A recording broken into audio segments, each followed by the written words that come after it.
ደህና ነን ወይ?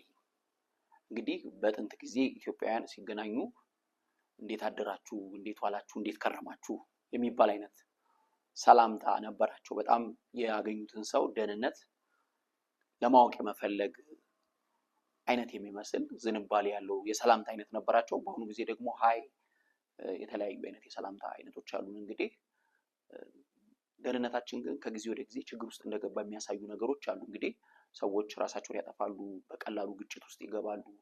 ከሰውነት ይልቅ ከራሳቸው ይልቅ በጣም ለሰው ለሚያስፈልጉ ነገሮች ላይ አተኩሮ ይታያሉ፣ ማቴሪያል ላይ አተኩሮ ይታያሉ። እሱ ስላልተሳካላቸው ያ ነገር ስለሌለ ብቻ ራሳቸውን ወደ መግደል ባልኖር ይሻላል ወደ ማለት የሌሎችን ህይወት ወደ ማበላሸት ይሄዳሉ ማለት ነው። እና ደህንነታችን እንግዲህ ጥያቄ ውስጥ እንደገባ አመላካች ብዙ ነገሮች አሉ ማለት ነው። ለራሳችን ያለን ክብር በጣም ዝቅ ብሏል። ብዙ ሰው ለራሱ ቫልዩ አይሰጥም። ይሄ ሰልፍ ስቲም የሚባለው ነገር ራስን በደንብ መንከባከብ የሚባል ነገሮች በጣም እየቀነሱ መጥተዋል ማለት ነው። እና በጣም ማሰብ መቻል አለብን። በአሁኑ ጊዜ ራሳችንን መጠየቅ ያስፈልጋል። ደህና ነኝ ወይ ብሎ መጠየቅ ያስፈልጋል። እንግዲህ ደህንነታችን የሚዛባው መቼ ነው ሲባል አንዱ እንግዲህ ሳይኮሎጂስቶች የሚያቀርቡት ሀሳብ አንደኛው ሰው ከራሱ ሲሸሽ ነው ይላሉ። ከውስጡ ሲፋታ ነው። ይሄ ስለ ማይንድፉልነስ የሚባል ነገር አለ። ከራስ ጋር መሆን፣ እዚህ መሆን፣ አሁን መሆን የሚባል ነገሮች አሉ። እንደዚሁም ደግሞ ሜዲቴት ማድረግ፣ ምን እየተካሄደ ነው በህይወቴ ያለው፣ ምን እየሆንኩ ነው፣ ስሜቴ ወዴት እያደገ ነው፣ ወደ መጥፎ ነው ወደ ጥሩ፣ ባህሪ ወዴት እያደገ ነው፣ ማስባቸው ሀሳቦች ወዴት እያደጉ ነው፣ ንግግሮቼስ፣ ከሰዎች ጋር ያለ ግንኙነትስ የሚባለው ነገር ቁጭ ብለን የተወሰኑ ደቂቃዎች ራሳችንን ማየት የሚባል ነገር እየጠፋ መጥቷል። እንግዲህ እሱ እንዴት ሆነ ሲባል ያው እረፍት የለንም። ብዙ እጃችን ላይ ራሱ ዓለም እጃችን ላይ ነው ያለችው ማለት ይቻላል። ስልካችን አለ እጃችን ላይ። ስለዚህ ልክ ከሰዎች ጋር ስንለያይ ደግሞ ስልካችን ላይ እንጠመዳለን። ስለዚህ ለራሳችን ጊዜ የለንም ማለት ነው። ለራሱ ጊዜ የሌለው ሰው ደግሞ ደህና ሊሆን አይችልም ማለት ነው። ስለዚህ ደህና መሆን አለመሆናችን አሁን አይታወቅም። ብቻ ተነስቶ ከሰዎች ጋር የሆነ ችግር ውስጥ ሲገባ፣ ራሱን ሲያጠፋ፣ የማይሆኑ ነገሮች ሲያደርግ ነው ሰው እየታየ ያለው ማለት ነው። ለምንድን ነው ሲባል ከራሱ ሸሽቷል ማለት ነው። አላርም የሚሰጠው የነበረው ውስጡ የነበረው ነገር እዚህ ጋር ቁም፣ ይሄን አታድርግ፣ ይሄን አድርግ የሚለው የነበረው ህሊና ኦልሬዲ አልፈነው ሄደናል ማለት ነው። ያንን ድምፅ ከዛ ከህሊናችን ደግሞ ከራቅን ማንም አይመልሰንም ማለት ነው። ብዙ ጊዜ አይታችሁ ከሆነ ከሆነ አቅጣጫ እየመጡ ያሉ ሹፌሮች ለሌሎች ሹፌሮች የሚነግሯቸው ነገሮች አሉ። ተመለስ፣ እዛ ጋር ትራፊክ አለ ሊሆን ይችላል፣ እዛ ጋር መጥፎ ነገር አለ፣ አደጋ አለ ሊሆን ይችላል፣ ያ መንገድ አያስኬድም ሊሆን ይችላል ይሏቸዋል። ይመለሳሉ። አንዳንዶቹ ተስፋ የቆረጠ ሹፌር ከሆነ ግን ይሄዳል ማለት ነው። አደጋ እንዳለ እያወቀ መጥፎ ነገር እንደሆነ ከፊት ለፊቱ ያለው እያወቀ እንኳን እየነዳ ይሄዳል ማለት ነው። ስለዚህ ሰዎች ከራሳቸው ከራቁ የሚመልሳቸው ነገር የለም ማለት ነው። ስለዚህ እንደምንም ብለን የዚህ አይነት ስሜት የሚሰማን ሰዎች፣ ምክር መስማት በጣም የከበደን ሰዎች፣ ይሄ መጥፎ ነገር ነው ይጎዳሃል ስንባል በቃ ምን ያመጣል የመጣው ይምጣ የምንል ሰዎች በጣም ጊዜ ወስደን ራሳችንን ወደ ራሳችን መመለስ ያስፈልጋል። እንግዲህ ልክ ከራሱ የራቀ ሰው እንግዲህ ፍሬን እንደበጠሰ መኪና ነው ማለት ነው። በቃ ፍሬን በጥሷል ማለት ነው። ፍሬን የበጠሰ መኪና ደግሞ ሊቆም አይችልም። እስከቻለው ድረስ ምናልባትም የሚጎዳው አካሉን የሚሰባብር የሆነ ከሱ የሚበልጥ ኃይል ፊት ለፊቱ ላይ ሲመጣ ብቻ ነው የሚቆመው ማለት ነው። ወይም ደግሞ ገደል ገብቶ አትላስት ያው የሆነ ነገር ውስጥ ገብቶ ነው የሚያቆመው ማለት ነው። ሰው ይሄ ከራስ መራቅ የሚባል ነገር፣ ከራስ መሸሽ የሚባል ነገር በጣም አደገኛ ነገር ነው። ከራሳችን ከሸሸን ማንም አይመልሰንም ማለት ነው። ከዛ ቀጥሎ እንግዲህ የቴዎሎጂያን የሚባሉት ወይም ደግሞ የመጽሐፍ ቅዱስ አዋቂዎች ሊሆኑ ይችላሉ፣ ሌሎች የእምነት መጽሐፍትን የሚያውቁ ሰዎች ሊሆኑ ይችላሉ። ከፈጣሪ ከሸሸም እንደዛው ነው ይላሉ ማለት ነው። ከነኚህ ሁለት እንግዲህ አቅጣጫዎች ከሸሸን፣ ከራሳችንና ከፈጣሪያችን ከሸሸን ማንም አያቆመንም ማለት ነው። ደህና ልንሆንም አንችልም ይላሉ። እንግዲህ በጣም ራሳችንን መጠየቅ የሚያስፈልግበት ጊዜ ነው። በአሁኑ ጊዜ ከፍተኛ የሆነ ቀውስ ውስጥ ነው ያለነው። ደህና አለመሆን የሚባል ቀውስ ውስጥ ነው ያለነው። አካላችን ላይ ብዙ ነገሮች አሉ። ብዙ በሽታዎች እየተከሰቱ ነው ያሉት። ሰዎች በቀላሉ ኩላሊታቸው ፌል አድርጎ ያገኙታል። በተኙበት ጠዋት እንገናኛለን ተባብለው ሞተው ያገኛሉ ራሳቸውን። ራስን ማጥፋት እንደምታዩት ነው። በጣም በከፍተኛ ሁኔታ ማታ ሲደሰት ወይም ማታ ሲደንስ የነበረች ልጅ ጠዋት ሞታ ትገኛለች። እንደዚህ አይነት ነገሮች ምን እየተካሄደ እንዳለ ባናውቅም ግን አንድ ነገር ማወቅ እንችላለን። ያም ምንድነው? ደህና አይደለንም። ደህና ለመሆን ደግሞ ወደ ራሳችንና ወደ ፈጣሪ መመለስ ያስፈልጋል። ስፔሻሊ በጣም ጊዜ መስጠት ያስፈልገናል ለራሳችን።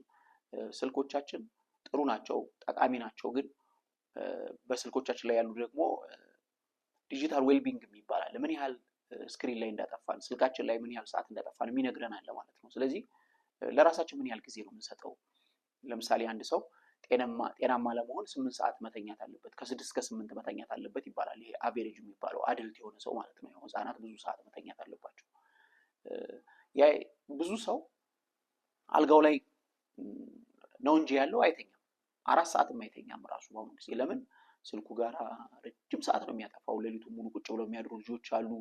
ያው ቲክቶክ አለ፣ ዩቲዩብ አለ፣ ገንዘብ ይገኛል ተብሎ በዛ ጤናቸውን የሚገብሩ ልጆች አሉ ማለት ነው። ምናልባት አካላዊ የሆነ ጤንነት ላናይ እንችላለን። ስነ ልቦና ጤንነቶች ግን ይታያሉ በወጣቶቻችን ላይ። በኖት ኦንሊ ወጣቶች ብቻ ሳይሆን እንግዲህ በአዛውንቶቹም በአደልቶቹም ላይ ይታያል ማለት ነው። ሶ የእንቅልፍ ሰዓቶቻችን ከ6 ሰዓት እስከ 8 ሰዓት አይደሉም አሁን ያሉት። ማለት አልጋችን ላይ ነን እንጂ አንተኛም፣ ስልካችን ላይ ነው ያለው ደግሞ ማለት ነው። በቃ ረጅም ሰዓት እዛ ላይ ነው ያለው። ሶ የራሳችን ጊዜ ስለሌለን ደህና አይደለም። ደህና ለመሆን ወደ ራስ መመለስ ያስፈልጋል። ደህና ለመሆን ወደ ፈጣሪ መመለስ ያስፈልጋል። እንግዲህ እኔ ሜንሊ የስነ ልቦና አማካሪ ስለሆንኩ ያው ደግሞ እምነት ስላለኝ ደግሞ ስለ እምነት ያውቃለሁ። ምናልባትም እኔ የምኖርበትንና የጠቀመኝን ነገር ነው ሼር የማደርገው በዚህ ፕላትፎርም ላይ። ስለዚህ ሰዎች ወደ ራሳቸውና ወደ ፈጣሪያቸው መመለስ መቻል አለባቸው። ራሳቸውንና ፈጣሪያቸውን የሚያናግሩበት ሰዓት ያስፈልጋቸዋል። የጸሎት ሰዓት ያስፈልጋቸዋል። የማሰላሰል የአርምሞ ሰዓት ያስፈልጋቸዋል። አሁን እንኳን በሙስሊሙም ክርስቲያኑም ጾም ላይ ነው ያለው፣ የጾም ወቅት ነው። ምን ያህል ግን ከራሳችን ጋር ጊዜ እያሳለፍን ነው? ጾም ከተባለ እንግዲህ መጾም ያለበት አንዱ ከስልኮቻችንም መጾም ያስፈልጋል። በፊት ከነበረኝ የሶሻል ሚዲያ ሰዓት መቀነስ መቻል አለብኝ ማለት ነው። ምክንያቱም ጾም የሚሆነው እንደዛ ነው። ሶ አሁን መንፈሳዊ አክቲቪቲዎቻችን ራሱ ምን እንደሆኑ እየታወቁ ራሱ አይደለም። አንድ ሰው ጾም ላይ ነው ማለት ምን ማለት ነው? በደንብ ማወቅ መቻል አለበት። ጾም ላይ ነው ማለት ብዙ ሰዓት ከአምላኩ ጋር ያጠፋል፣ ብዙ ሰዓት ከራሱ ጋር ያጠፋል ማለት ነው። ስለዚህ ያንን ማድረግ ካልቻልን ግን ሌላ የሆነ ደህና ያለመሆን ችግር አለ ማለት ነው። በነገራችን ላይ የሶሻል ሚዲያ ሱስ እንዳለ ያው ብዙ ሰው ሰምቷል። ጥቂት ሰዎች ላናውቅ እንችላለን። ሱሶች አሉ ማለት ነው። ስለዚህ ከስልካችን ርቀን መኖር ካልቻለን በጣም ኃይለኛ ችግር ውስጥ ነው ያለነው ማለት ነው። ደህና አይደለንም ማለት ነው። ከራሳችን እየሸሸን ከሆነ ከፈጣሪያችን እየሸሸን ከሆነ ደህና አይደለንም ማለት ነው እና ወደ ደህንነታችን መመለስ መቻል አለብን። እንግዲህ እኔ እዚህ አሁን ለእናንተ እያወራሁ ያለሁት ቦታ አናቱ ላይ የምታዩት ፍለጋ የሚል መጽሐፍ አለ እና ያ መጽሐፍ 2012 ላይ የጻፍኩት ነው። 2013 መስከረም ላይ ነው ገበያ ላይ የዋለው። ይሄ መጽሐፍ የሚያወራው ስለ ደህንነት ነው፣ ደህና ስለመሆን። ሁሉም ሰው ደህንነት ነው አይነት ወሬ ነው የሚያወራው። እኔ ለምሳሌ የራሴ ደህንነት ነኝ። አካላዊ ደህንነት መጠበቅ አለብኝ፣ ስነ ልቦናዊ ደህንነት መጠበቅ አለብኝ፣ መረጃዊ ደህንነት መጠበቅ አለብኝ፣ መንፈሳዊ ደህንነት መጠበቅ አለብኝ። ከቴክኖሎጂ ጋር ደግሞ ስለሆነ የምንለው ቴክኖሎጂያዊ ደህንነቶችን መጠበቅ መቻል አለብን። እንግዲህ ፍለጋ ወይም አስመመቴ ነው የሚለው መጽሐፉ ማለት ነው እና ብዙ ሰዎች ይሄ መጽሐፍ ከተጻፈ በኋላ እንኳን ብዙ ሰዎች አይነቁም። አንዳንዴ በምን አይነት ነገር ተነግሮን እንደምንነቃ ራሱ አወዛጋቢ ነው። ምን ማለት አንድ ጓደኛዬ ምን ይላል፣ አንዳንድ ሰው መልአክ መጥቶ ቢነግረው ራሱ አይነቃም ይላል። መንቃት መቻል አለብን። ደህና አይደለንም። በጣም ብዙ ነገሮች እየተካሄዱ ነው በህይወታችሁ ውስጥ ያሉት። ቁጭ በሉና እስኪ ራሳችሁን ደህና መሆናችሁን እስኪ ቼክ አድርጉ።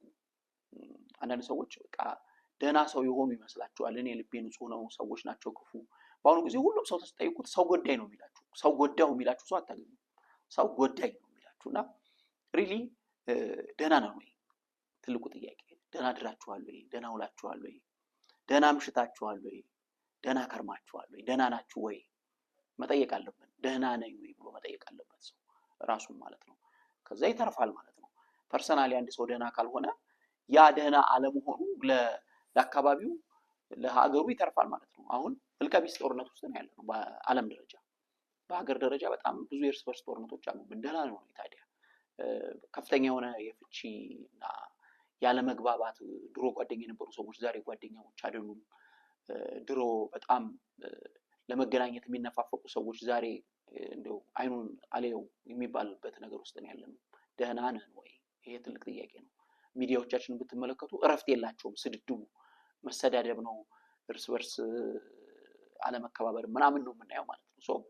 ደህንነታችን በጣም አደጋ ውስጥ ገብቷል። ይሄ ማለት ቅድም እንዳልኳችሁ ደህንነት ሲባል እንግዲህ ያው ከፖለቲካ ጋር እያይዘን ጨርሰነዋል። እኛ ብዙ ነገር ፖለቲካና ሃይማኖት ጋር ነው የምናያይዘው። ግን ደህና ነን ወይ?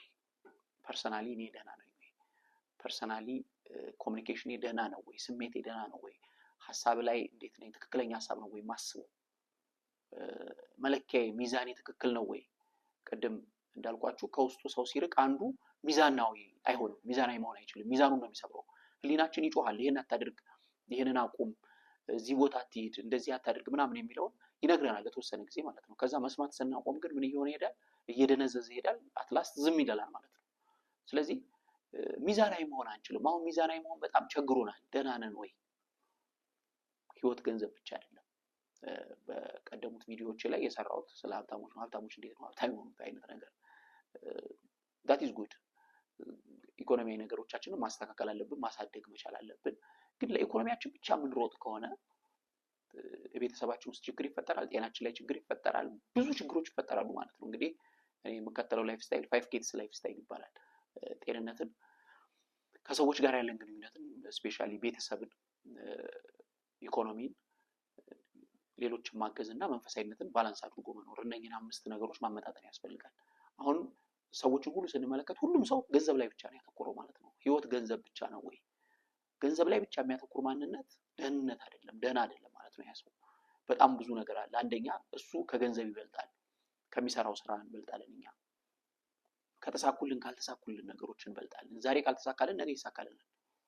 ብዙ ሰዎች ከረጅም ዓመት በኋላ ነው የተሳካላቸው። ሁሉም ሰው እንደምናየው አይደለም። አሁን ሶሻል ሚዲያ ላይ ያለው ትልቁ ችግር ምንድነው? ሁሉም ሰው የተሳካለት ነው የሚመስለው።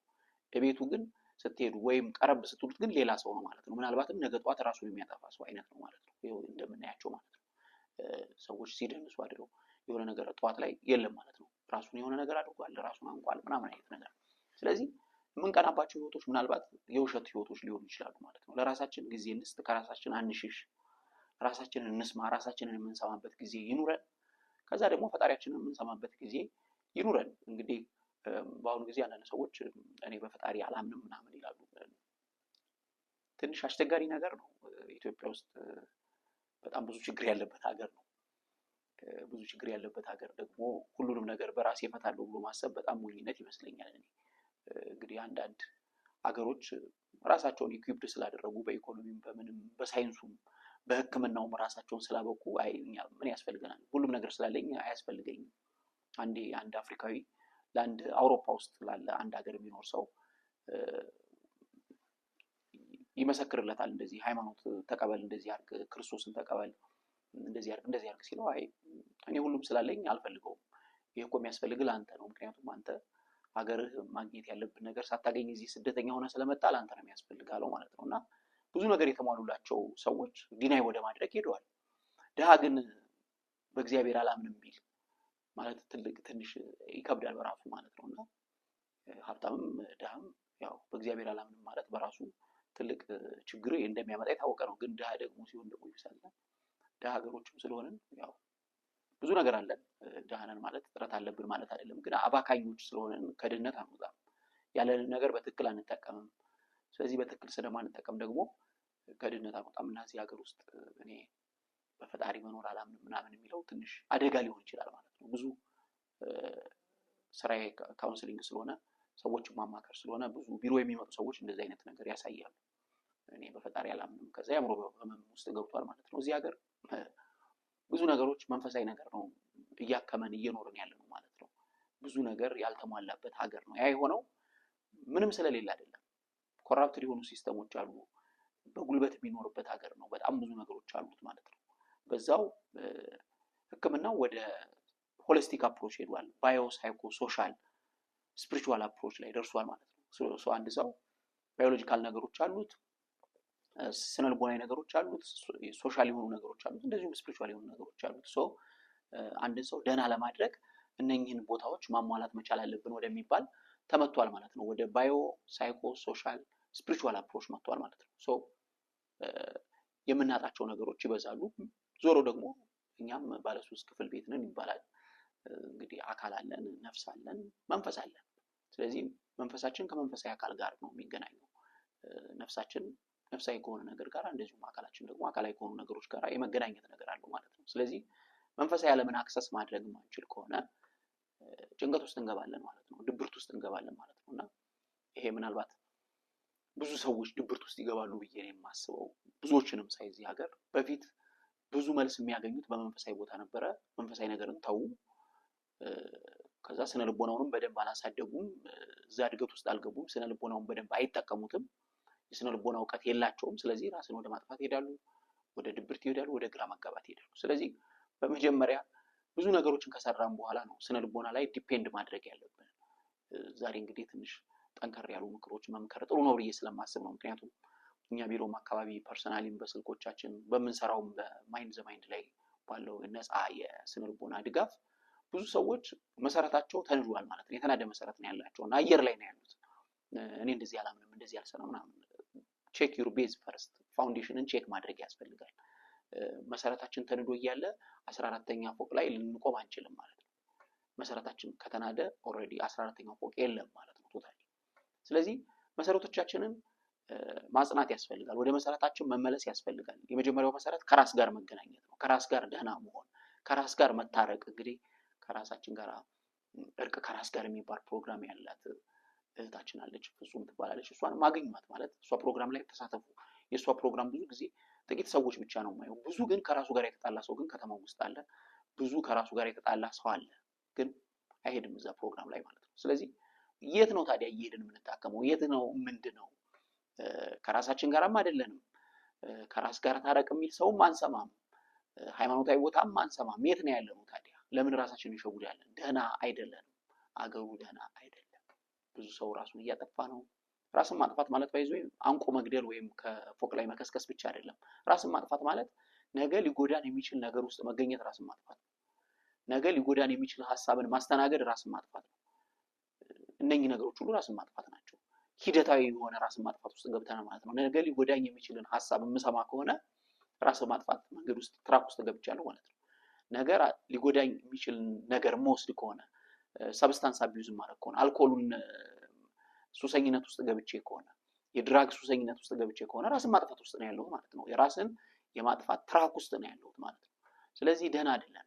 ደህና ለመሆን ወደ ራሳችንና ወደ ፈጣሪያችን እንመለስ የሚል እንግዲህ መልእክት አለኝ። ስለምትከታተሉን በጣም እናመሰግናለን። ከእናንተ ጋር የምናጠፋው ጊዜ አይቆጨንም። ደህና ለመሆን እንግዲህ መመካከር አለብን በሚል ሐሳብ ነው ይሄንን ሐሳብ እያቀረብኩ ያለሁት። ስለምትከታተሉን እናመሰግናለን።